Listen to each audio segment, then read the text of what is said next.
तो चलिए हम 10th का क्लास शुरू करते हैं।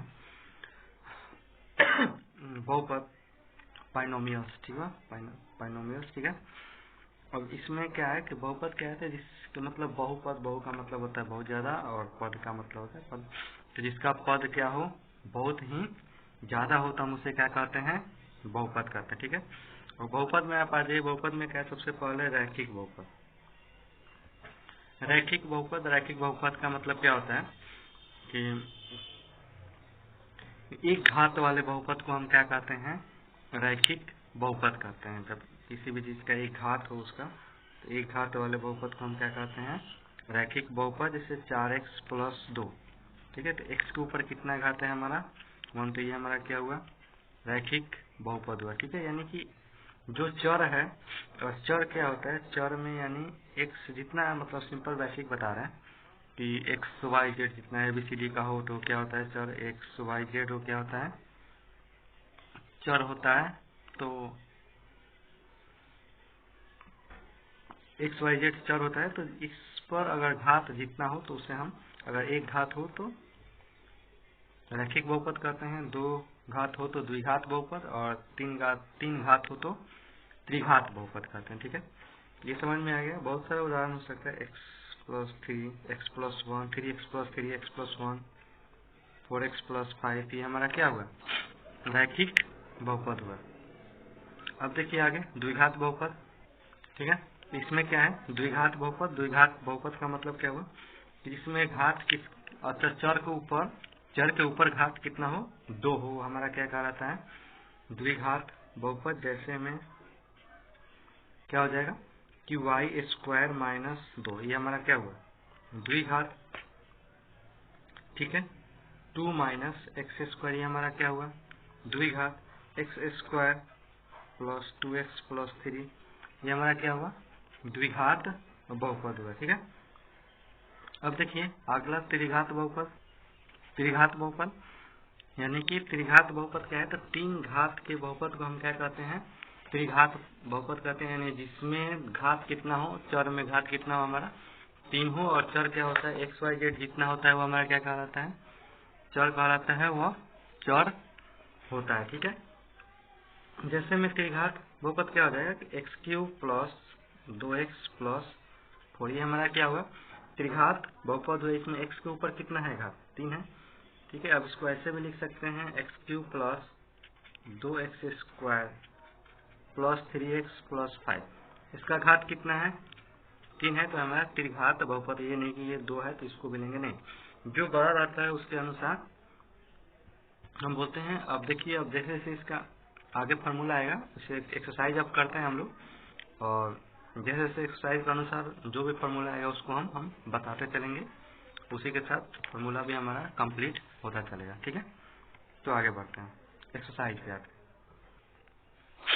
चलिए, तो देखिए ये हमारा एक्सरसाइज है 2.1। अब इसमें क्वेश्चन को हम देखते हैं। तो क्या है, सबसे पहले कि किसी बहुपद px के लिए y = px है। हमारा y बराबर क्या है, px है, और का ग्राफ नीचे आकृति 2.10, यानी ये हमारा 2.10 है, तो दिया हुआ है, से दिया है, और दशमलव के, जैसे यहाँ पे 2.10 बोले तो ऐसे नहीं बोला जाता है, इसको 2.10 ऐसे करके हम लोग बोलेंगे, ठीक है। प्रत्येक स्थिति में px के शून्याङ्कों की संख्या ज्ञात करिए। हमको क्या बताना है, px बताना है।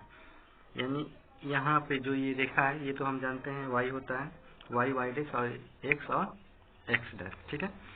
तो ये जो होता है, इसी पर हमारा x, मतलब कि जैसे ये रेखा है हमारा, क्वेश्चन जैसे हम एक लेते हैं, क्वेश्चन जैसे हमारा एक है ये वाला,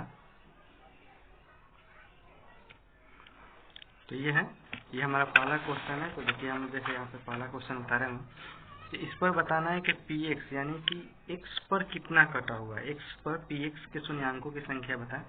यानी कि x पर बताइए कटा है कुछ, x पर कोई रेखा कटा है, नहीं कटा है ना, तो यहाँ पे px = कितना हो जाएगा हमारा 0, ये हमारा आंसर हो गया, ठीक है।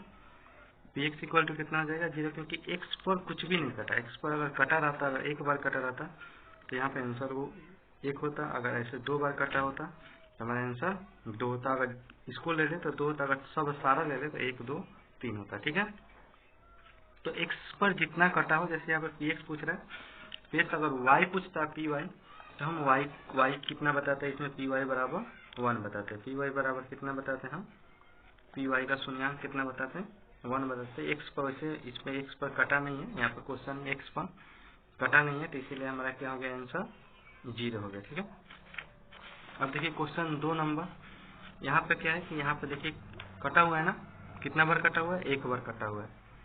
1 बार कटा है तो हमारा आंसर क्या हो जाएगा, px का शून्यांक क्या हो जाएगा, 1 हो जाएगा। ठीक है, इस पर देखिए कितना बार कटा है, 1 2 3 बार कटा है। देखिए यहाँ पे 1 2 और 3 बार, हमारा आंसर कितना हो जाएगा, px इक्वल टू इसका शून्यांक कितना हो जाएगा, 3 हो जाएगा। ठीक है, कितना होगा 3। 4 नंबर में ये कितना कटा है यहाँ पे, 2, तो px बराबर 2।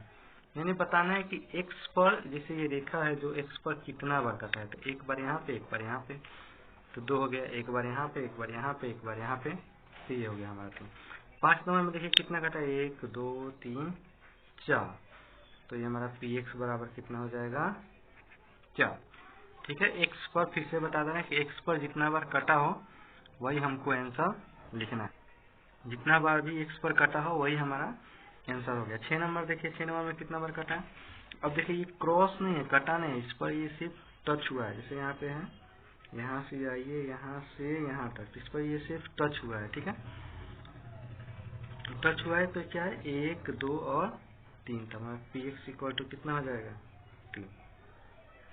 ठीक है, तो ये हमारा पूरा आंसर, px का शून्यांक कितना हो गया आंसर, बस 2.1 है, वो बहुत ही कम एक्सरसाइज ही हमारा खत्म हो गया। अब 2.2 हम अगले पार्ट में देखते हैं। ठीक है, आप इसको रिवाइज कीजिए, ऐसे समझिए, अगर दिक्कत हो तो आप कमेंट में बता सकते हैं। ठीक है, अगर